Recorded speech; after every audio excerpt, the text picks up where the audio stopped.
Bonjour tout le monde et bienvenue à la présentation à propos de amener vos élèves dehors, les conseils pour le mois de novembre et décembre. Moi, je m'appelle Laura Myers. Je suis une consultante pour l'éducation au service de la Terre. Et pendant cette présentation, je vais fermer ma caméra parce que ça fonctionne beaucoup mieux quand la caméra est fermée. Alors, excusez-moi, mais ça fonctionne mieux. Alors, comme j'ai dit, aujourd'hui, on va discuter quoi faire pour rester dehors dans les mois de novembre et décembre avec vos élèves. Et j'aimerais commencer avec une reconnaissance du territoire. Et ce territoire traditionnel des peuples origines est imprégné d'une histoire et de traditions autochtones riches. En tant que communauté et individus ici présents, nous avons la possibilité et la responsabilité d'honorer et de respecter la terre, les roches, les eaux, les plantes, l'air, les animaux et les insectes. Et dans un esprit de respect et de la vérité, nous honorons et reconnaissons les peuples qui sont présents dans cette région depuis des milliers d'années et qui vivent encore sur cette terre. Et nous sommes reconnaissants d'être ici aujourd'hui pour apprendre ensemble. Alors, développer l'amour de la terre et la réciprocité avec notre mère, la terre, est essentiel pour un avenir durable.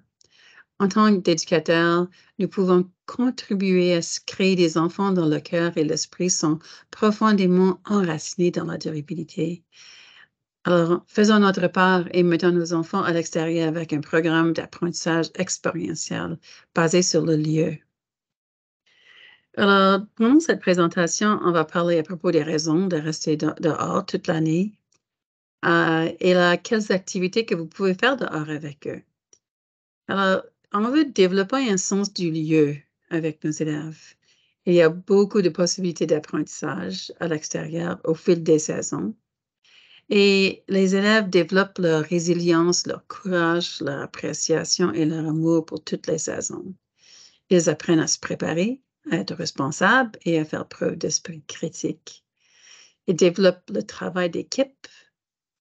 Ils apprennent des concepts abstraits. Et tous les temps commencent à être du bon temps. Ce n'est pas les enfants juste 50 jours par an. En tant qu'habitants du Nord, notre santé mentale l'exige aussi. Et c'est comme ça que nous créons des enfants et des adultes qui sont durables et un monde durable.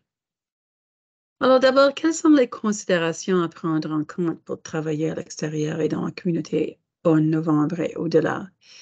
Il faut certainement considérer la sécurité, le temps, les vêtements, les conseils et le matériel nécessaire et penser aux possibilités d'apprentissage pour l'hiver. Alors, il y a certaines habitudes et routines de sécurité qui sont nécessaires. D'abord, il faut décider les limites, les lieux de rencontre. Il faut prévoir des risques et les dangers. Il faut s'assurer que les parents et l'administration sont au courant de vos déplacements et des vêtements nécessaires. Et si vous vous rendez dans une forêt ou une zone de conservation, il faut s'assurer que les élèves soient conscients du fait que le vent et la neige provoquent des tensions sur les branches et d'arbres qui peuvent se casser et tomber. Et veillez à ce que tout le monde ait les vêtements appropriés. Reportez ou réduisez votre temps s'il fait trop froid ou s'il neige et emportez votre téléphone portable en cas d'urgence. Et là,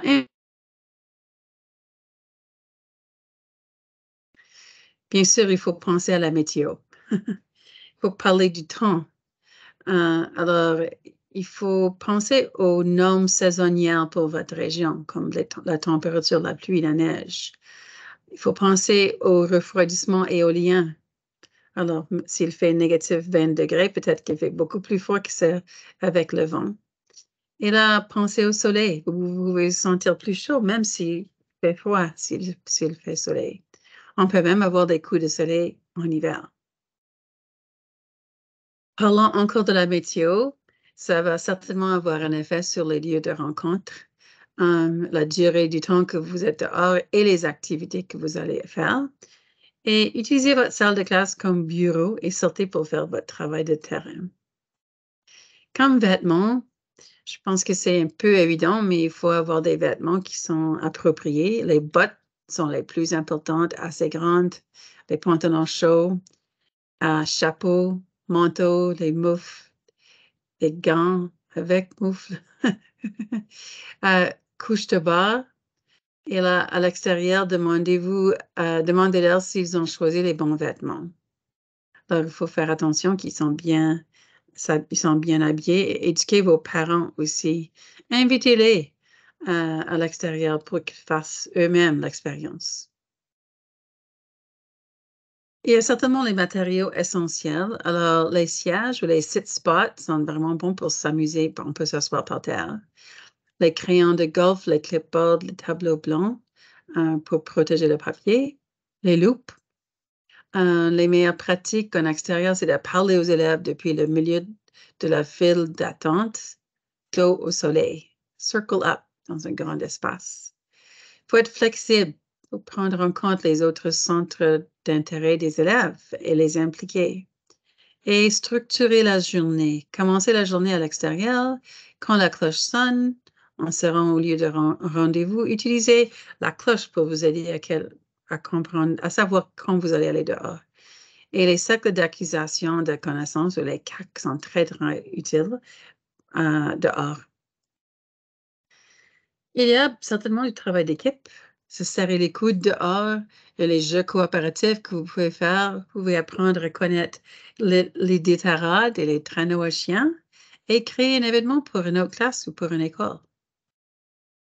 D'autres activités que vous pouvez faire dehors peuvent renforcer la résilience, le courage, l'amour et l'appréciation. Et quand les élèves aiment la nature, ils vont l'apprécier.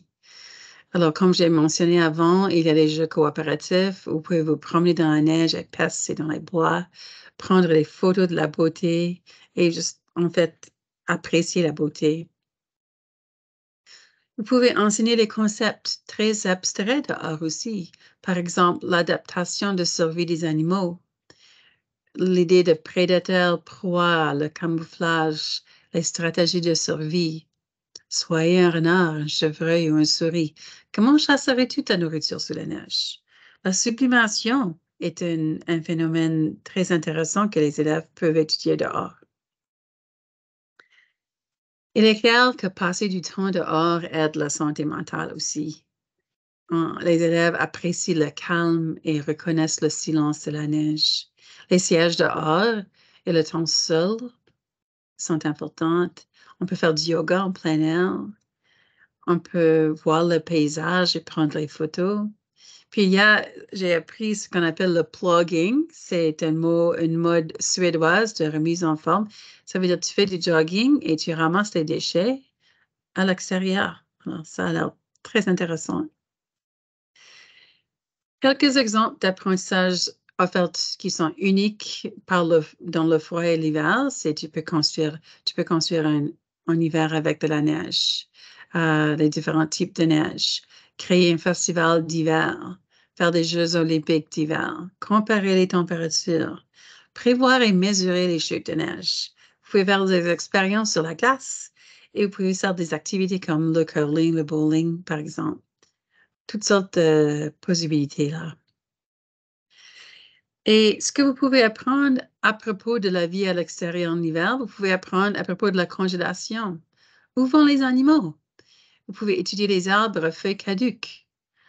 Vous pouvez faire une étude de 50 nuances de gris avec les mélèzes, le stockage de nourriture, l'énergie, la grande descente est vraiment intéressante.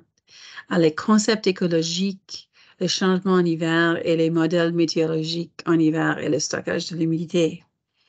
Alors, apprendre à connaître la Terre, ce qui s'y passe et nos réactions, ainsi que les liens entre les programmes d'études. Parlons de programme d'études. Bien sûr, il faut bien se connaître son programme d'études et examiner ton programme d'études à travers le prisme du programme. Excuse-moi, examiner tout à travers le prisme du programme d'études.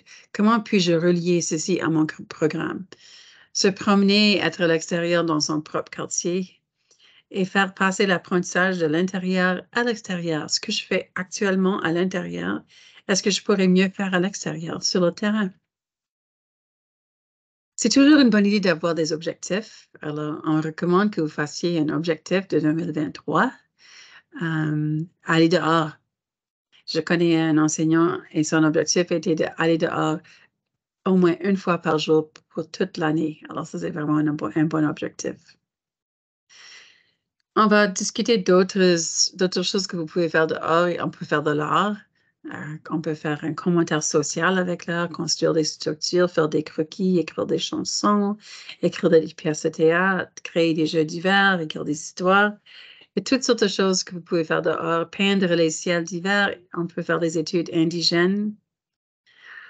D'autres idées, c'est qu'on peut faire tout ce qu'on pouvait faire en printemps, on le fait en hiver. Est-ce que c'est possible de faire la même chose, par exemple, parce qu'on peut jouer au golf en frisbee? On peut faire des expériences scientifiques. On peut faire des chasses au trésor. On peut faire les ornements en glace, faire une feuille pour trouver des cristaux de glace ou des ossements de dinosaures. On peut compter les oiseaux. Alors, si vous cliquez là-dessus, vous allez voir un lien qui vous explique comment ça fonctionne, le compte des oiseaux.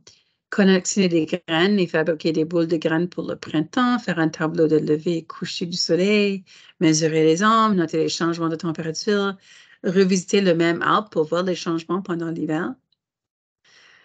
On peut fabriquer et créer des cibles pour les boules de neige, faire des bulles à l'extérieur, étudier l'adhérence sur la colline et les semelles de bottes, étudier l'érosion. On peut voir, il y a plein d'activités qu'on peut faire. On peut étudier les oiseaux et la migration, chercher des nids, découvrir des choses dans un cerceau. On peut faire de l'art et l'écriture avec de colorants alimentaires sur la neige. On peut étudier les arbres. On peut interroger un arbre. Que se passe-t-il avec vous en hiver? On peut se concentrer sur ce qu'il faut faire dans l'instant. Par exemple, est-ce qu'il y a de la givre? Est-ce qu'il y a du brouillard? On peut faire des observations et des comparaisons à l'aide des loupes. Attraper des cristaux de neige et apprendre ce que le flocon de neige Bentley, ça c'est intéressant. Comprendre les différents types de neige et la formation nuageuse. Et on peut discuter comment les animaux se nourrissent-ils en hiver et de quoi ont-ils besoin. Alors j'espère que vous avez eu quelques idées pour aller dehors et faire les activités avec vos élèves au mois de novembre et au mois de décembre. Comme vous allez voir, il y a plusieurs ressources de LST que vous pouvez utiliser pour vous aider à aller dehors. Je recommande la ressource Sortez dehors. Si vous allez sur le site de LST, vous pouvez recevoir les guides d'aller dehors et il y a un code QR là, ici, que vous pouvez choisir et recevoir les courriels chaque 2 semaines avec les idées. Il y a d'autres ressources de LST que je ne vais pas expliquer en détail, mais si vous voulez prendre du temps pour les feuiller, je pense que vous allez trouver qu'ils sont très intéressantes. Encore des programmes de LST et encore des programmes de LST. Alors, j'espère que vous avez trouvé ces activités utiles et que vous avez trouvé quelque chose que vous pouvez faire avec vos élèves. Et je vous remercie d'être ici avec moi. Bonne chance dans l'hiver. Au revoir.